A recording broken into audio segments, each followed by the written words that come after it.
Hello, welcome back to my channel. It's me, Kay, and I'm here today to bring you Beyond the Gates, Season 2, Episode 135. Y'all, I don't know. I feel like I start all my reviews like that, y'all. I don't know. Y'all, I don't know. Y'all know. Well, let me know if y'all feel like this, because I feel like this. But I feel like every time they have a celebratory moment in the episode, something like major happens. And maybe that could just be something in soaps. I wouldn't know. This is like my first soap that I'm like watching as an adult. My God, on today. So where do I even begin? We got the celebration for Anita, which we love. The community, I'm sure as a whole, we love Auntie Nita. We don't play by her or Uncle Vernon. Period. Ooh, these glasses is dirty.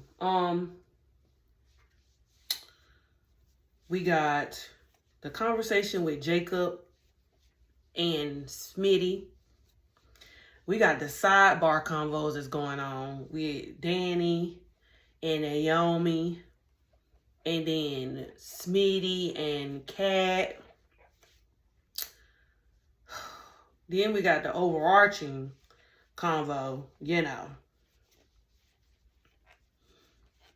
Leslie and Vanessa. The convo with Leslie and Ted. My goodness. I think I'm going to start with Leslie and Ted, though. Okay. It's so many moving parts. I feel like this review might be a little lengthy today.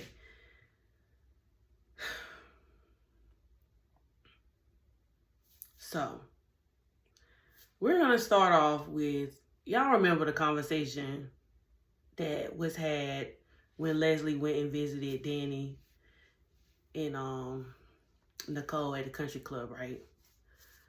Y'all should have known. I should have known. We should have known that was going to send Leslie into overdrive, right? Yeah. And like a smidget of me felt kind of bad for Leslie. Ugh. Let me explain. Okay. First of all, writers, a couple weeks ago, it might have been last week, but I'm going to say weeks because I can't tell you what episode it was in. But a couple weeks ago, there was a discussion, or Ted was asked, whenever he confessed his love for Shanice, the last time he had been in love, he's only loved two women in his life, and that was Nicole and that was Leslie. Okay?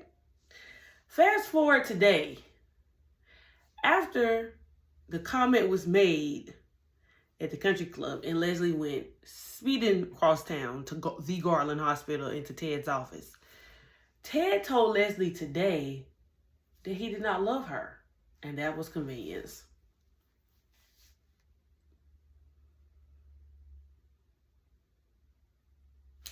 I don't know whether to be upset because that's not continuity, or whether to be shook because he had a realization. Nonetheless,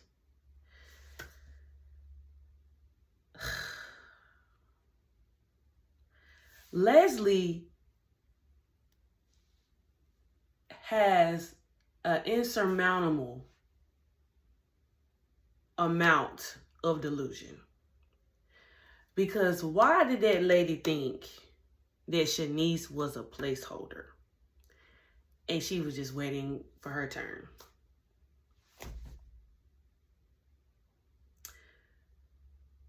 After Ted tells her that he never loved her and that he did do her wrong, but he was going through a time where he was hurt,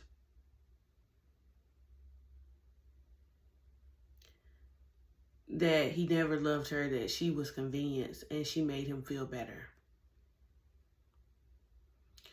She said that what they shared was love. She wanted a family to be together.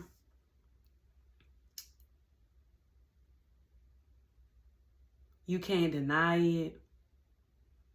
When are you going to stop playing? She said all of that to Ted. She was waiting on her moment. She said, y'all, she said that they could finally be together. They could finally be together. Because all he doing is dating women for status and not women he really care about. And that he really cares about Leslie and that they would have been together. But because he's so consumed with his image and he cares what people think about him, he will never be with her. And the only part of me that feels bad about Leslie is because, you know, you could tell that she really loved that man. But the other, like, 97% of me don't feel bad for her because she knew that man was married. And this is what happens when you play around and try to make a family and establish a family with a married man because you think that he's going to leave his wife or whoever he may be entertaining at the time for you, and then you're never chosen. And that's another part that goes into some of the conversation that she had with Vanessa. Like, and I really think that Vanessa was speaking to Leslie from, like, the standpoint of, you know, her looking back on everything with Doug and realizing that maybe she never should have been with Doug because, you know, all the things that you thought were special weren't that special. I was like, girl, you telling your tea? But we'll get there when we get there. Now, Leslie wasn't wrong about one part of the conversation. The part that she wasn't wrong about was this thing with Shanice is just momentary. You know, it's not going to last. It's going to be over before we know it. And I've been feeling like that for a while. But little does Leslie know, Ted might have told Shanice that he loves her. But there is going to come a moment where Ted and Nicole find their way back to each other. And it's looking like they're trying to formulate the beginning of them coming back together. So I'm just, you know, trying to keep my eyes peeled and my ears open. Because I'm just like, it's a whole lot of movement going on. You know what I'm saying?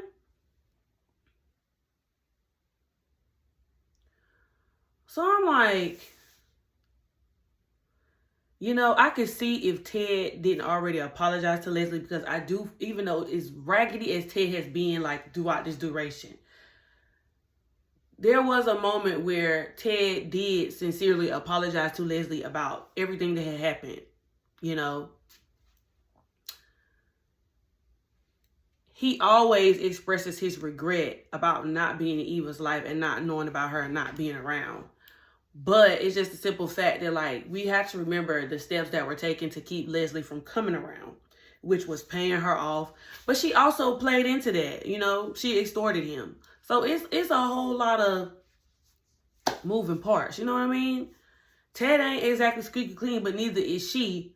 So that's why she can't garner that much sympathy from me.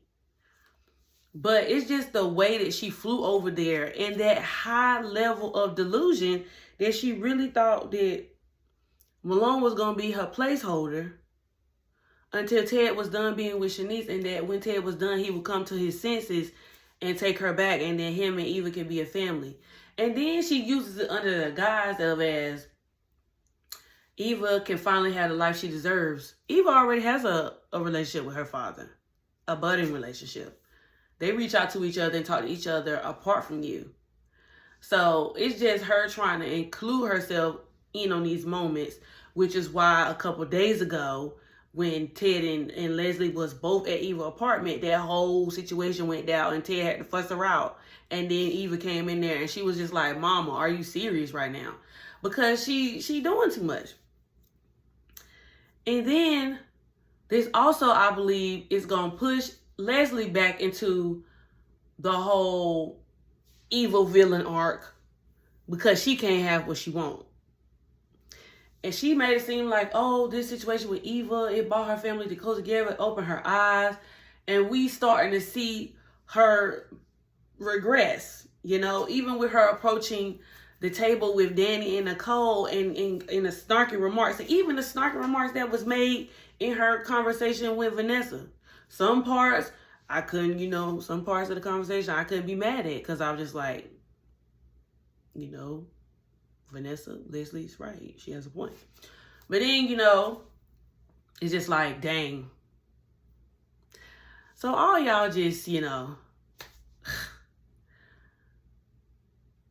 But then it's just like, I hope Leslie don't get to the point where she say she feel like, oh, because she can't have Ted, that she try to do stuff to like Shanice and stuff.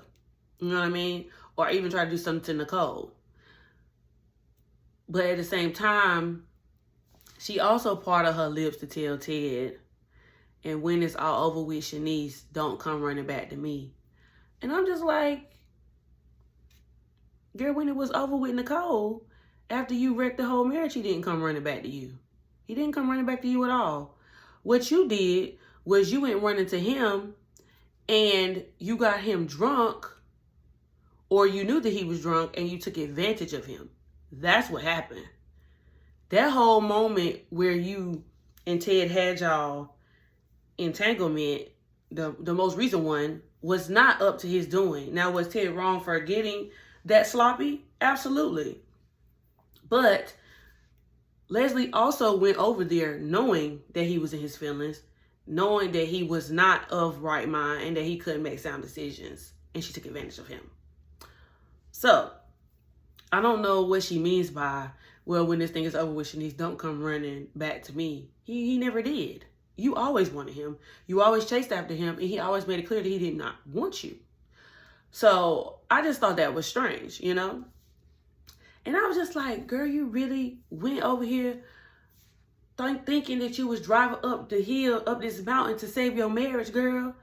And there was no relationship. There was nothing ever to be saved because he never, ever wanted you. You were just a mere fling that went awry and things got too serious. I truly hope that Ted learns from this. And I hope that his conversation with Leslie, hopefully we see the reaction or his, you know, realization of everything, or hopefully this like runs in his mind to help him wake up and understand and to see things, like see the lasting effects of what he has done. Because had it not been for Leslie, had it not been for all of this, none of this would have ever gone down. But everything has spiraled into so many different things. It has just spiraled into so many different things when it didn't have to be. You know what I mean? Also, now speaking, since I'm mentioning Leslie, the conversation, Leslie goes to the bar later on in the episode and she's like just done. And she tells the bartender to give her some drinks. Vanessa, who told Danny and Nicole that she was going to stay back because she needed to relax. Y'all know they've been trying to like parlay this whole will Vanessa and Leslie start a friendship type thing. But today it went completely left. You know, Vanessa tried to go over there and tried to like coax Leslie or try to give her advice. But of course, y'all know Leslie, if it's anything that makes sense, Leslie do not want to hear that, especially when it comes to Ted. Especially when it comes to Ted. She do not want to hear that. She do not hear Ted was never hers. She do not ever want to hear that you thought this predicament was going to put you in a different situation. Vanessa even went as far as saying to Leslie that if you was to ever even have the life that you wanted, it wouldn't last. She was like, and it wouldn't last no more than 6 months. And she's correct. Because that's Ted. She's never what Ted was supposed to be with. She's never who Ted was supposed to have a family with? Never. But because of the unforeseen circumstances between Ted and Nicole, which Ted is still traveling for, and that, Nicole is constantly reminded of, Kat is constantly reminded of, the whole family is constantly reminded of, because you and Eva are constantly around. Leslie insinuates or tries to reiterate that this life that she's worked so hard for, well, girl, to me, it don't seem like you worked hard for nothing. You were given. You had a handout. You extorted Ted for money. You extorted Ted for money when he made you leave. You extorted Ted for money when you got back to the city, when you thought you was going to come back around and make your mark. You didn't work. You depended on Alan for everything. And then when Eva was working, you was making her pay bills and carrying on. And now you got this money from Anita, which you say this life that you was always supposed to be a part of, this life that Eva deserved. Didn't Eva deserve this life? And Vanessa was just like, Eva has a relationship with her father. She don't need you. They have established their own way. And I was like, exactly, Vanessa. Now, the one part that Leslie kind of chewed on as far as Vanessa was, she was like, you think you better than everybody else running around town with Joey Armstrong, not realizing the heartbreak that's about to come your way. I said, clock it, because I cannot wait, because y'all know that it's coming, where Deanna is going to have another outburst and she going to spill all them beans. And I can't wait till Vanessa come to terms and figure out the truth about what is going on with Joey, why he been acting strange, why he can't never give her X, Y, and Z, and the whole thing about Doug. Because then I feel like her whole view of Doug, after she finds out what happened to Joey, after she finds out what happened to what Joey did to Doug, is going to change on the way she viewed Doug and the way she viewed their marriage. But nonetheless, we got Deanna and Noah, walking around town. And you watch the show, but you do really forget the interconnections of how people are connected on the show. And so then, Deanna and Noah starts figuring out that, oh, he's the son of Kyle Rollins, who, works at the hospital and was there at the presentation in which Deanna was there, when she was like, she had her meltdown about Doug or whatever. And how a lot of people looked at her as the loony twin. Oh, excuse me. I'm so sorry, y'all. Then we have, at the side convos, we have Kat meeting Noah, finding out that Noah is Kyle's son. She was like, oh, I'm Nicole's daughter and our parents are dating. That connection. Then we have the connection where Ashley told Naomi told Ashley that her mama hasn't spoken to her since she told her the news about her preventative surgery that she was considering getting.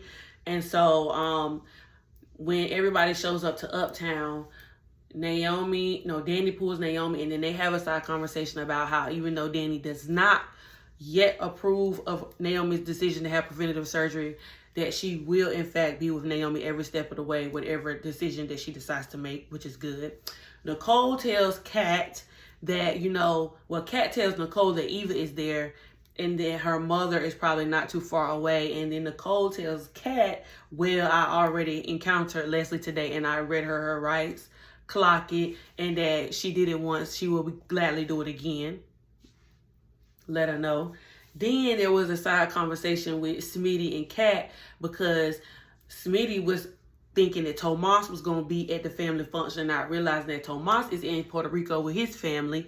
And so he's trying to get in contact with Tomas because he wants to further ask him questions about Lynette. And then Kat and Smitty start exchanging, what they know about Lynette and where her whereabouts or her not whereabouts, and what people were told, and the rumors around town, and everybody's trying to figure out this whole thing with Haley. But it's just the fact that I feel like this whole thing with Lynette is going to kind of, even though it's semi-related to the plasma ring, I feel like this is going to be Smitty's next investigative piece versus the whole thing with the impaler. So I feel like it's going to shift. I also feel like Joey is going to have a side conversation with Elon about, Jacob and Smitty doing all this investigative work around the plasma ring, because if we go back to the beginning of the episode when Smitty and Jacob was having a conversation, Smitty was telling Jacob, oh, well, my editor, she sent me an email. She's nominated me for, you know, the DMV Press Award and all this and that. And, you know, I want to find out more information about this. And then it's getting national attention, and articles are getting picked up by this big national magazine, and how they're going to have the Metro Police information in the magazine. So that way, if anybody knows anything, they can call the Metro Police. And in that way, it keeps the police station for the DMV in the forefront. And that way, they can always have the lead coverage on what's going on. But then, Jacob also tells Smitty that Elon told him that he need to stop, you know, messing around with the case because there's not enough information coming out and the case is going cold. But Jacob don't want to let it go cold because Derek lost his life for it, and Derek is his best friend. You have a smidge bit of Grayson and Ashley. They're calling each other boyfriend and girlfriend. Kudos for them. That's all I got to say about that. As we know, you know, Eva was supposed to be getting dressed. She did experience pain. As we know, Isaiah, my man, he don't run. He runs a strict program. He do not play. And so he put them painkillers and that jacket on his arm so that if Eva get cold in that restaurant, she can be warm. And so if she experiences pain, he give her the medicine. Isaiah do not play. He said, Eva, girl, listen to me. You almost left from here. And every day is for you is a day of Thanksgiving, and I can't go another day, you know, risking the fact that you could leave from here again. So we got to make the most of all of this. So let me do what I'm gonna do. Let me care for you the way you need to be cared for, and then we can go along about our happy way. So they end up going to Uptown, which, you know, because Eva saw that everybody else was there, and she's trying her best to stay out of Kat's way. I think Jacob saw Isaiah and Eva, and so Jacob invited them to stay, but it looks like they're going to stay. I don't know. Eva kind of wanted to get out of there, but then she ended up talking to Ashley. So it was just like, you know what? Everybody is talking to Eva. Eva is starting to, you know, make way in the Fairmont Crest community. So I'm just like, okay, then, whatever. And then her and Isaiah also end up talking to Deanna, which we found out Deanna and Isaiah are advisee. And then, you know,